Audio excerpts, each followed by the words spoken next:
Truth is by nature self-evident. As soon as you remove the cobwebs of ignorance that surround it, it shines clear.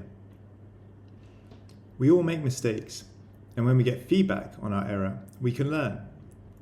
But what if we never realized that we made an error? Could we go round in circles, making the same mistakes forever?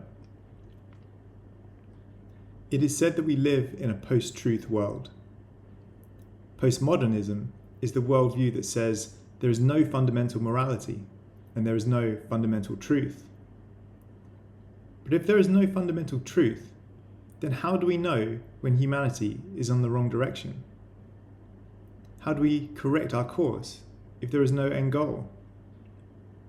In 1984, a former Soviet KGB propaganda expert, Yuri Bezmenov, revealed the tactics that totalitarian regimes use for psychological warfare.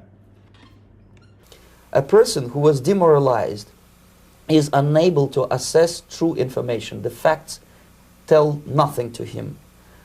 Even if I shower him with information, with authentic proof, with documents, with pictures, even if I take him by force to the Soviet Union and show him concentration camp, he will refuse to believe it. Could it be that totalitarian regimes use psychological warfare on populations to keep them confused and ungrounded? When people think that any behavior is acceptable because morality is relative, then it is much easier for the totalitarians to bend the masses to their will and shame them if they dissent. The former director of the CIA, William Casey, is quoted as saying, "We will know when our disinformation program is complete, when everything the American public believes is false." In a world of deliberate disinformation and misinformation, how can we take back control of our minds and become free?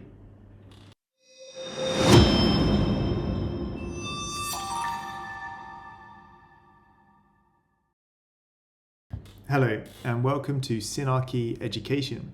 Synarchy means collective self-rulership, and this channel is dedicated to sharing ways that can help us decentralize and take back control of our minds and lives. In the previous video on the 4 pillars of learning, we have looked at attention and active engagement. In this video, we will investigate the pillar of error feedback. As we've already seen, to learn is to create an internal model of the external world. But to get a more accurate model, we need to correct our errors. Truth is when our perception aligns with reality as it truly is. A bit like fully learning the rules and intricacies of a game. The full realization of this, which you could say is beyond illusion and separation, is described as nirvana in Buddhism, Brahman in Hinduism, and unity consciousness in Western mysticism. Learning occurs when we compare our predictions about the world with what actually happens. When there is a mismatch or an error between our expectation and reality, it signals that something in our mental model needs updating. To improve that model, we rely on error feedback, information about where we went wrong and how to correct it. This means not only recognizing what was incorrect, but ideally also being shown what the correct response or understanding should have been. So error feedback builds on the pillars of attention and active engagement. First, we must pay attention to what we aim to learn. Then, active engagement occurs, such as making predictions or offering explanations, and this creates opportunities for learning. When our predictions are wrong and a correct answer is revealed, true learning takes place. But truth matters, unlike what the postmoderns believe, because accurate facts and explanations provide the essential feedback that allows us to correct errors and strengthen understanding. As we've previously seen, the dopamine network is intimately related with learning. Dopamine is a neurotransmitter associated with reward and motivation. It's the key chemical that turns experiences into learning by reinforcing or weakening neural pathways. Dopamine is created when there is an error feedback when learning. When a prediction is made, an error occurs and feedback is given, dopamine is created by the brain, especially when the outcome is better or worse than expected. When an outcome is better or worse than expected, we experience it as a surprise. Research shows that the most powerful and lasting learning often comes from these moments of surprise. So how can we create more of them? The key is to build certainty when making a prediction.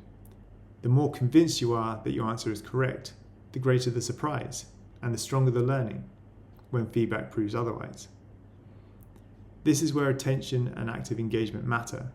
By analysing why you feel certain or uncertain about a prediction, you uncover the areas most likely to generate surprise and therefore the deepest learning.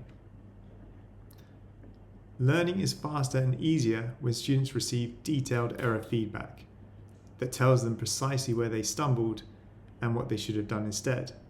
Australian education specialist John Hattie showed that the quality of the feedback the students receive is one of the determinants of their academic success. The key to any feedback is to find the right words to console, reassure, and restore the self-confidence.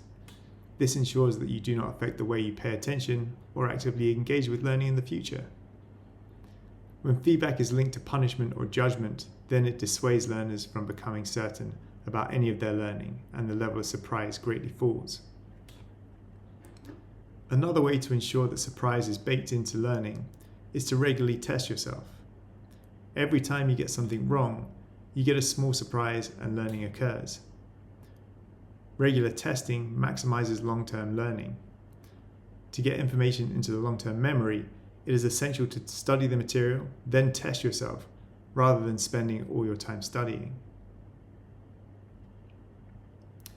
It is also important that the timing of testing can be optimized to maximize learning.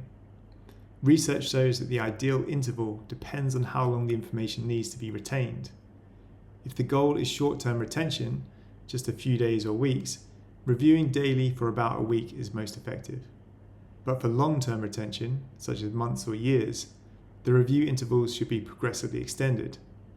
And today, apps like Duolingo and spaced repetition tools like Anki or Vovu can automate this process, but you can also design your own system with flashcards. Another key aspect of error feedback is to focus on the mistake in the thinking process, not on the person.